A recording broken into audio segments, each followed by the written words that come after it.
today I'm going to be sharing my struggles through a new relationship after a narcissistic abuse.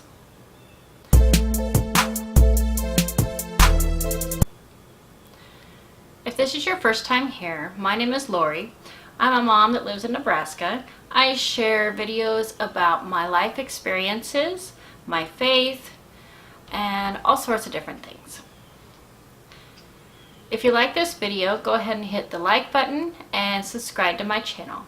And don't forget to hit that bell icon and you'll be notified each time I upload a new video.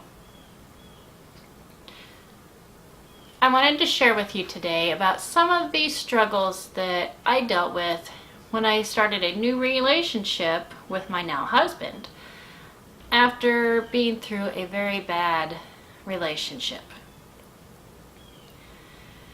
My husband and I started out as friends, and we were friends for a good year. It took me so long to be able to start trusting him and telling him some of the stories about my life.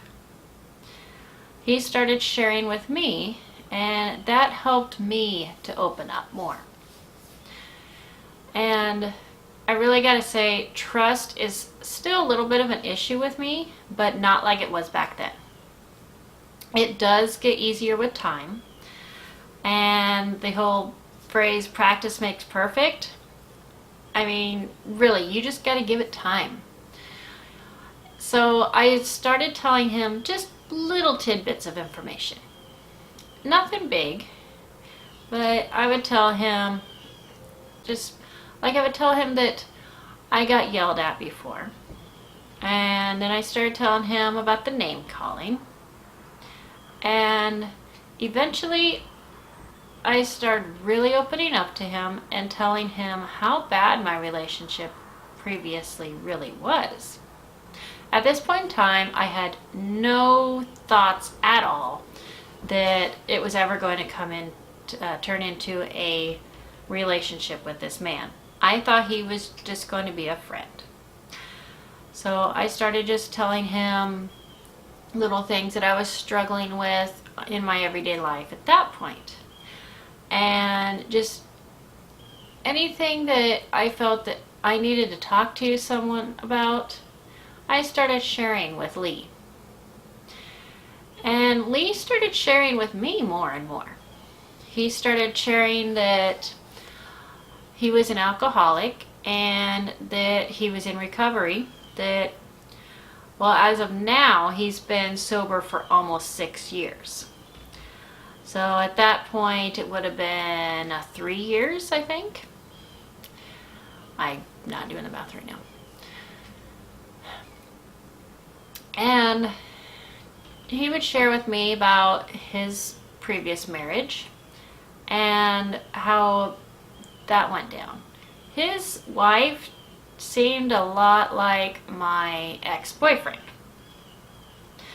So again, that was kind of scary for me because the similarities were really uncanny. And my abusive ex-boyfriend used to tell me stories that he was the one getting hurt, when I realize now it was the other way around. And I had a real fear of Lee turning into another one like that. But I prayed and I asked God to show me if this man is to be trusted. So I kept listening to his stories and giving him the benefit of the doubt as best I could, and sharing my stories with him. And it took a while, but eventually I really started to trust him.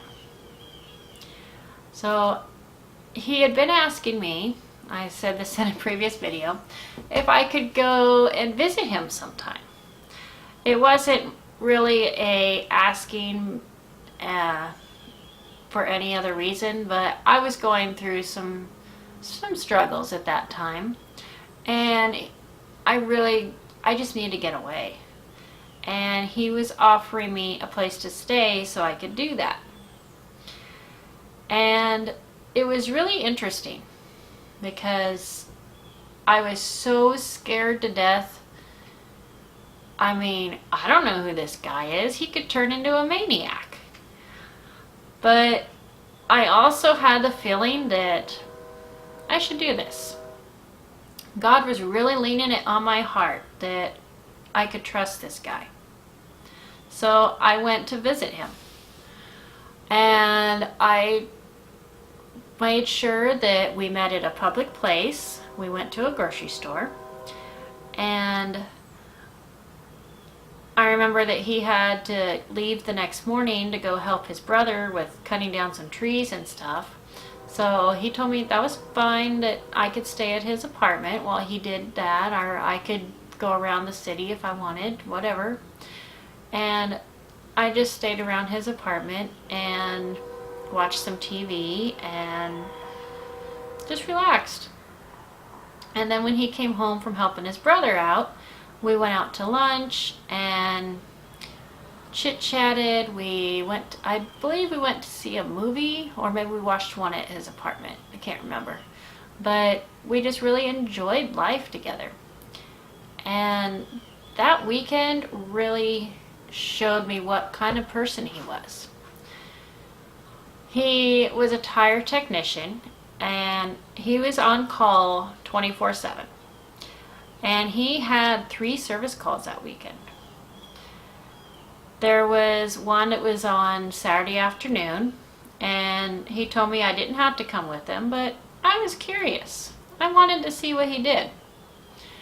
And it was a lot of fun, just watching him and getting underneath that semi and working on that tire and just seeing what he does. I thought, wow, this is really cool. And him talking about his attitude with his job was that he's helping people. It's not just a job to him, it was helping people in need, and that's how he serves.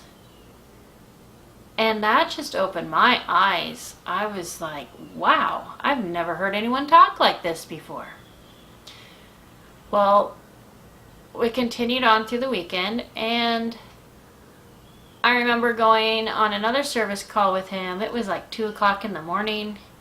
He got woken up and he told me to stay in bed. And I said, no, I'm going to go with you. So I was half asleep, but I still just loved seeing this man that I was friends with just really getting into helping people. This is something I'd never experienced. And that really showed me that he was okay. And he went on another service call later that night, and he told me to stay, and he wouldn't let me go because he said I needed my sleep.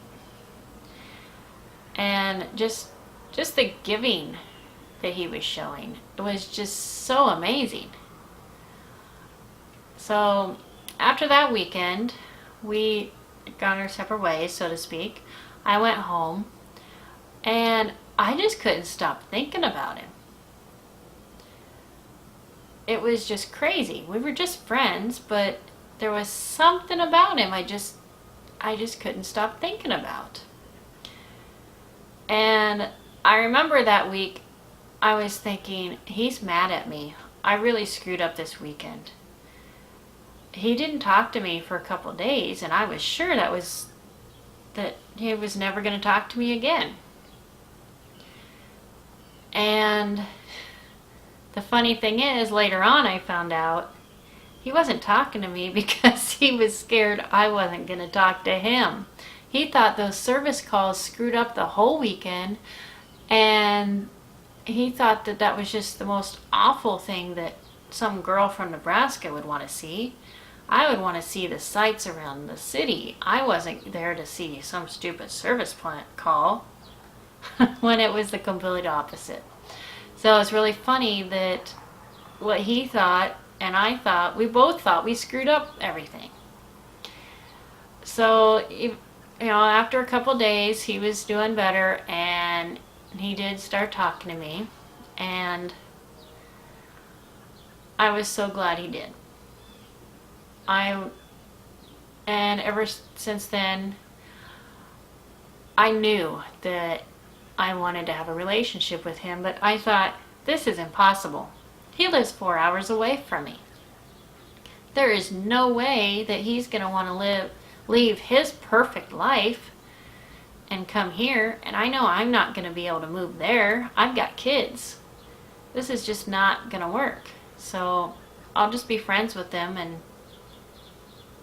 I guess I'll just hope it does something. But I just could not stop thinking about it.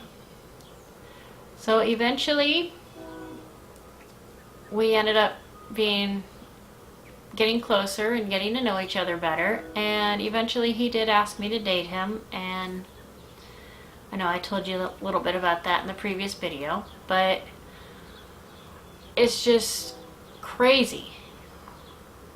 What I said was completely impossible. God proved me otherwise. And if you are thinking that right now, that it would be impossible, just ask God. Because He has proven to me that what I think is impossible is possible. I hope that this has given you a little bit of faith and hope. And I would really love to see you back here for my next video, where I continue on sharing more about my husband and I. And I really would love you to like this video and subscribe to my channel, and I'll see you next week. Join the journey.